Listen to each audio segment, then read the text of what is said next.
described as the king of the parkies. Can you tell us a bit about that? Oh, well, it started off about 10 years ago when we used to drink down around lanes and that. And then when they built this park, we used to come up there just for half an hour or so, and then we used to shoot across the Champion. There was hardly much drinking going on here. So we kept drinking down in the hole in the wall. There used to be a few up there used to drink a lot. So me and the late Georgie Wright, we was walking up the road there, and it just slipped out. We'll go up and see if there's any darkies in the parkie. Ever since that name stuck there, throughout Australia. And we used to get postcards and that from different people from all over the world, dressed as darkies of the parkies, and it seemed to be, renowned, world renowned, the name here. See, we've got our sporting ability here. We've got a cricket team, and some of our boys play top football, and the drinks here. I don't know how they do it, how they keep fit. About 3 or 4 years ago, we even played the Fitzroy Police Station, which the parkies beat them when we was all drunk when we done it. But the police didn't accept that, so they started pinching us one at a time. And the man of the match, the late Ronnie Foster, he was the first man to get pinched. So there was all sports about it. And then they wanted to play us again, but we refused them. So we just kept by ourselves. And every day we meet here, break up, get enough, get a charge. We all stick together. And then as soon as we get charged up, and we go in our different ways, but we always seem to come back here and meet, especially on a evening or in the morning. Why do you always meet at this particular park? Oh, well, this is the only place that we know where we can meet. Actually, we don't want to go to the health service and meet over there or anywhere else, make a kind of a fool of ourselves. Well, we can make a fool of ourselves here, where we're without interfering with anybody. How far back do the parkies go? Oh, over 10 years. We used to have a hole in the wall there. There's a big hole in this brick wall. We used to go there and drink there quite a lot. And just up from the old health service. And Alley Cats. That was our names in those days. Alley Cats. And how did the community treat you in those days? The white community was very bad. We could be up a lane drinking, and some idiot will get a bucket of water and chuck a bucket of water over, bring up the police just like that, Drinking up the lanes was a very, very nerve-wracking experience, When a car goes past, you don't know who it is. How did the police treat you then? Bad, very bad in those days. Very bad. You couldn't, even if you walk up with a bottle of beer, you're gone. You'd be pinched on a Saturday, and they won't let you go till about Monday at 12 o'clock after court. They've got you stuck down in that jail there. But it's a lot different today. They just keep you there for 4 hours and they kick you out. But in our days, it was very bad. What's been the change? Oh, everything. Even the police towards us in the park. If they walk through the park now, they'll dodge us. Not more or less dodge us, but just walk right around us. And they won't say nothing. But any time they come here, if something happened in the park, not only us but the white community or anybody else, they just come out and ask us different questions and they just let us be. But if any people sleeping here, drunk sleeping here, then they'll take it. We would get treated fairly good down there. Good. In that part, in that sense. Now, just a bit about yourself, John. Where did you come from? Cootamundra, New South Wales. I left there. My parents brought me down here when I was very young, at 6. What sort of school did you go to when you were? My education I got here in Fitzroy. I used to go to George Street School, which I liked, and then they shanghaied me up to the Catholic school up the road here, which they were very, very bad towards me and my brother. They used to belt us with harness straps like that, little short ones there. They used to belt the piss out of us. And you couldn't get out. They used to have those big high fences just up Young Street. So me and my brother, we used to hide in the toilet. And when they go in, we used to climb over the wall and that used to wave school quite a lot. Of course, we didn't like it up there. Down here, it was all right, George Street. When you wagged school, what did you do? Oh, we used to go down the city, go to the pictures. Very cheap in those days. Sometimes we used to go down the Yarra. muck around down there, you know, very dangerous down there, you know, being very young. Yeah. How did you feel being when you were a kid, being an Aboriginal in the society? Oh, it was terrible, you know. Even today, as these people, you know, go cook at the Vietnams and that, you know, Ching Chongs and all that there. Used to call us Bungs, Jackies and all that. But there used to be quite a few black kids and girls going to school down there.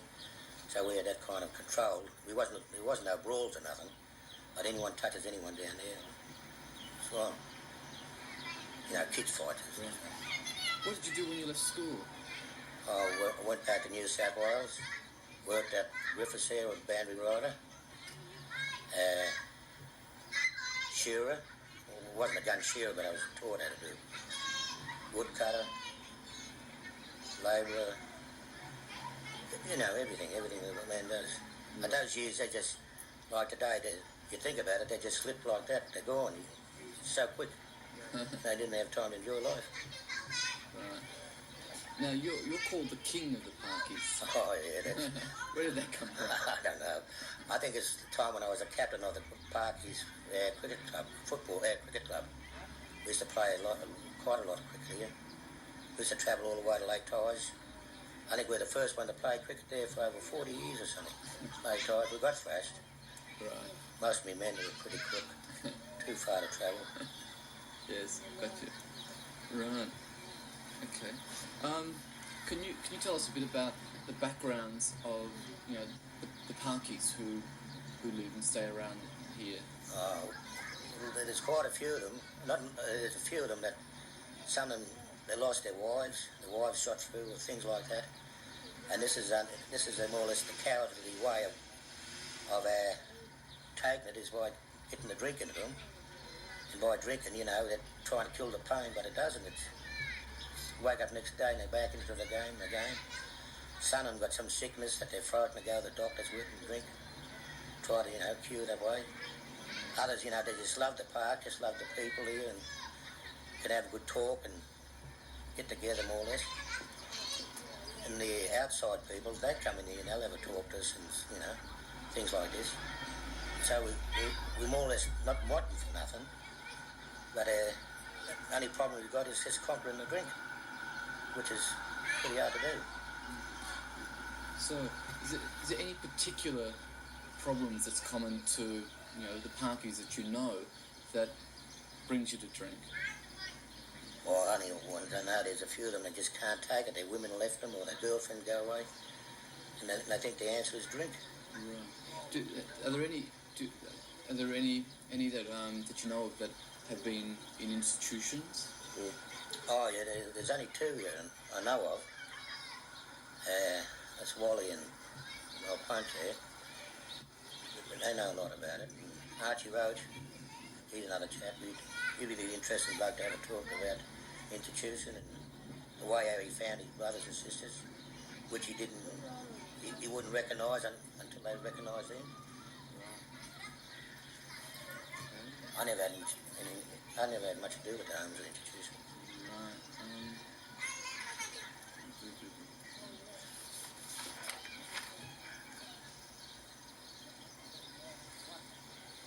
Have you ever wanted to go back to your home in Cootamundra? I've been back there a few times. I was glad to get out of the place. Why was that? Well, I didn't know anybody there. I travel up to Carra, New South, and I go through that way. I've got a lot of relatives there. They're all fair-skinned, fairer than me. I wouldn't know what they look like.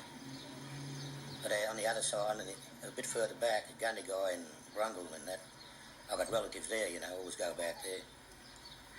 At Cootamundra, you know, I left so young and I just vaguely remember the place when I left it at that time. Right. Yeah. Can you just... What's the how the Parkies thought of and felt about with the community here? There's quite a few of them a bit shy of going over the health service if they've got a problem. But if they go in the builders or any pubs and that there, and if there's other blackles there, they talk to them just, you know, they're not flash with each other. You know, they call each other by name. they go and gym or so-so, have a drink, the community is real good. Even the ads, the ones that are not working for the community, the ones working for the community, everything is great. And each one looking after, they always look after you. When I went up to Port Augusta about a month ago with the football team, and they were all over me all the time, keep checking on me all the time, coming to my hotel, see if I'm all right. So I was really glad to hear. Good boys. Right. Anybody touches a parkie, we just go and let somebody else know up there, they'll come, fix things up, restore things. Right. How does the community feel about the parkies? They're very concerned, quite concerned, especially the health service. Dr. Gallick, he's very concerned. He's got he got treatment, to try and he even got treatment to get him off the drink. Treatment, for flus or anything at all, but they won't go over there. Sometimes he comes and chases them in, looks for them. When they spot him, they disappear from him. Why is that? Oh, they just don't want the doctors. Oh, some of them, they've got epileptic problems. They take blackouts here in the park, and then when they come to, they won't go over there and get tablets or nothing. They always ask me to go and talk to them, but I know it's no sense because I know they won't come. This boy over here, Gary, he suffers bad with his knee. He won't go over there.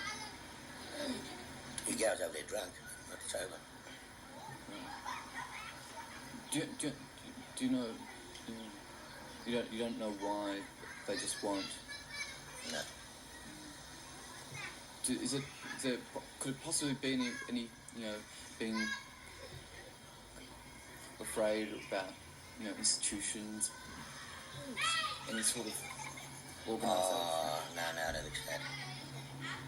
See, when we meet here in the morning, it's a very sick sight to see, And then when the licence grocer opens, we go and get a charge and that. Well, then it's too late, to go over to the doctors. They just scatter. Probably, there's got a place up the road here, different places where they stay. Some sleeps over in the bushes here, empty cars or something like that.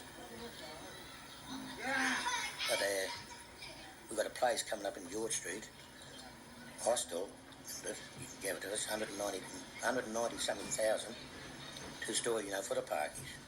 So we hope that'll might rehabilitate some of them, and they'll have their own rooms and that. This might kick them on a bit. How will the hostel be run? Will it be run by yourselves or by other people? Other Aboriginal people. I think there's a husband and wife taking it over. One thing, I've heard about the parkies being represented on committees and things with the health service and the Aboriginal community. Can you just make some just describe how the parkies as a group, as their own group, has been involved with community? Oh, well, I just heard yesterday that I've been voted in as president of the St Mark's Cricket Club, which is a Fistful of Stars. Bucci Thor, he's a representative of the health service, for the parkies. There's quite a few of them, in there, wasn't there? We had a chap here, who's a top footballer. He could have won the best and fairest of the year, but he got knocked off and up and out at Pentridge. He was a representative. Why? What did he do? Well, I reckon he was knocking things off or something, but I don't think so. Well, he come third. He was a runner-up in the Western, wasn't he? Oh, there's quite a few of them. The young one, a lot younger than some of the boys here.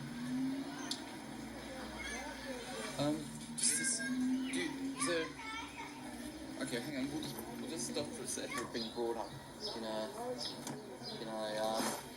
like in a white society. The fact that you're Aboriginal, and there hasn't been any for years now, there hasn't been any real respect for the Aborigines. It's just starting to happen parties. See, well, when they first come here, they had a drinking problem before they come here. And we don't actually know, you know, we don't actually know where they come from, what their problem is. We had numerous of them here, but there's a lot of false ones there were. There's quite a few of them that come here from interstate, and they go and rob somebody, you know, and then they blow through and they leave us holding the bag, you know. And the only description they can give is a dark man. Well, naturally the police, they come to us, and they, you know, thinking it's one of us, but whether it's just a blow-in. They just come here, you know, they rob somebody, and then away they go. Do you think that all being Aboriginal, Koori, that growing up in white society has put a lot more pressure on yourself and other Aboriginals that you know of? Oh, not really, that way.